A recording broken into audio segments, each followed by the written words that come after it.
Mr Chairman. I'm actually quite pleased with the Minister's contribution, and I hope that he says a little more, because he might understand that as well as being very frustrated and very angry at having our votes stolen off us, we're actually even more angry about the idea of having our water stolen off us.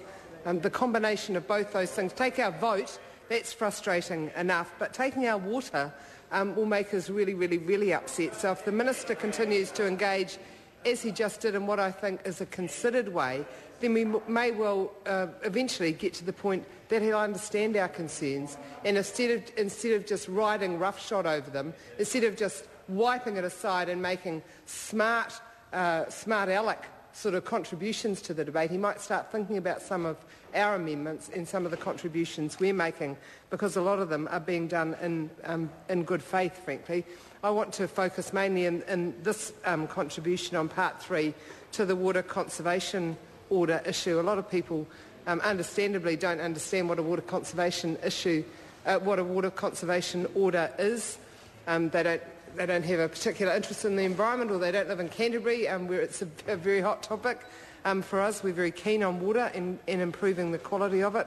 It's really has been described as like a national park for rivers. So a water conservation order is really like a national park for rivers. It might not be such a great comparison to bring at the moment, given what the national government wants to do with our Schedule 4 parts of national parks. So I'm not accusing the Minister of wanting to mine in our water conservation order areas, but you never know. Down the track he might decide that these aren't very important either. Mine under the riverbed would be a more logical place actually than mining the water. My understanding of the changes, and it has been quite difficult to fully absorb the content of the legislation given how late we got it, and given that we have been debating it continuously with the exception of question time without any select committee consideration or the benefit of any public input through a select committee process. My understanding is that we now have in the water conservation orders regime the special tribunals and the Environment Court entirely axed, and I'm sure the Minister, the Minister's nodded. Replace them. That's pretty sad. So we don't have the special tribunals or the Environment Court recourse now in terms of water conservation orders. My second understanding, and I'll be pleased if the Minister wants to confirm this either by nodding or sign language or taking a further call, is that the criteria for a water conservation order that is established under this legislation, the Environment Canterbury Temporary Commissioners and Improved Water Management Bill, is different than the current criteria for water conservation orders, and I'm not quite sure why that would be. Why would we have two different regimes running parallel? It would be sensible if you decided one set of criteria wasn't robust enough, or the threshold wasn't high enough, or was too high, whatever, and you wanted to change it, that you should do that. That should be a ministerial prerogative, actually. But you wouldn't, in my view, sensibly have one regime for some rivers around the country and another regime for others. So if the criteria is now different under the Environment Canterbury area, the Canterbury Regional Council catchment area, then I'd really like to know why that is the case. I mentioned in a contribution to an earlier debate, but it's actually more relevant to Part 3, the fact that despite the Minister going on and on and on about the lack of a water management strategy, and the fact that the water management strategy is in Schedule 1 of this bill, that's the first confusion I have. The Minister has also been very clear that he wants to make sure that the water management strategy is implemented, that it gets on, that it has some legislative grunt. And here he has a bill. This is the bill that's going through under urgency, all about Canterbury water management, and the implementation of the water management strategy isn't in it.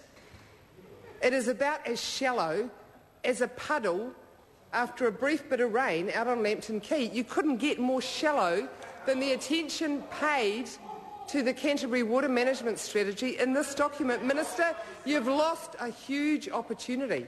I agree with you that the Canterbury water management strategy should have legislative grunt and should be put in here, but where is it?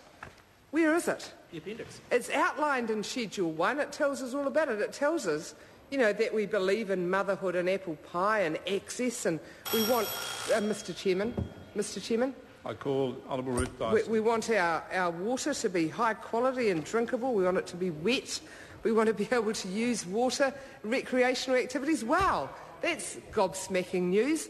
Where is it in this bill that tells us how we will set up the committees, how we will ensure that all those different groups that have worked together on the Canterbury Water Management Strategy stay working together and improve what is happening to our water in Canterbury? Nowhere. There is a big hole in this legislation in that regard, and it should be fixed.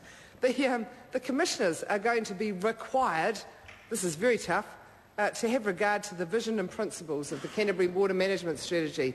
Well, that will sort it out, won't it, Minister? By goodness, let's get Dame Margaret to have due regard to the vision and principles of the Canterbury Water Management Strategy, and it's a bit like national standards. That will fix everything, won't it? After that, it'll all be all right.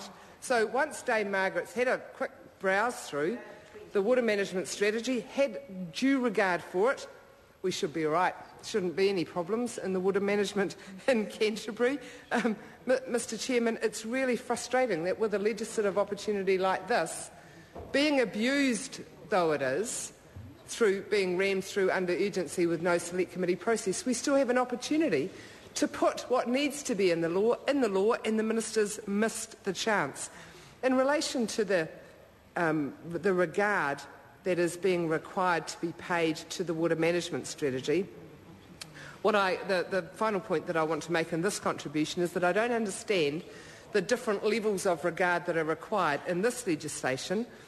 The commissioners are required to have particular regard to the CWMS, but in regards to statutory planning documents such as the regional policy statements, the national policy statements, the regional plans that have been, and documents and policy statements that have been through a really rigorous public process, they only have to have regard.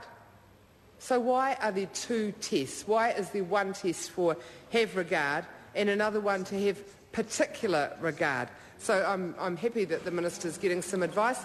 I can understand that when a bill is thrown together in such a shoddy way with very little consideration of any across Parliament support on such an important issue, then totally bypasses the Select Committee process, goes through under urgency from I think 5:30 last evening till 10, resumed again at 9 this morning. We went through till 1. We had a brief adjournment from the debate for question time from 2 till 3:15, and here we are at 25 to 4, still debating this, and yet the Minister doesn't even know that there are two standards of the two thresholds for consideration, one for the Canterbury Water Management Strategy, where they have to have particular regard, and the other one for the statutory planning documents, where they just have to have regard.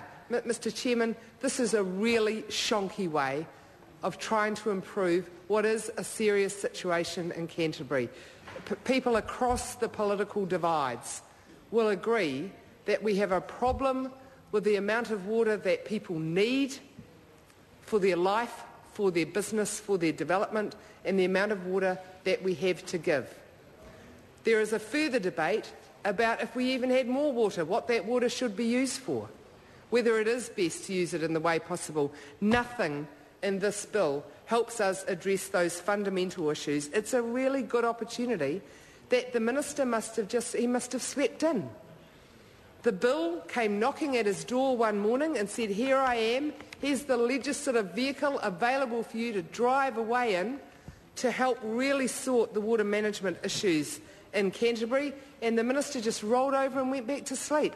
Completely missed that vehicle.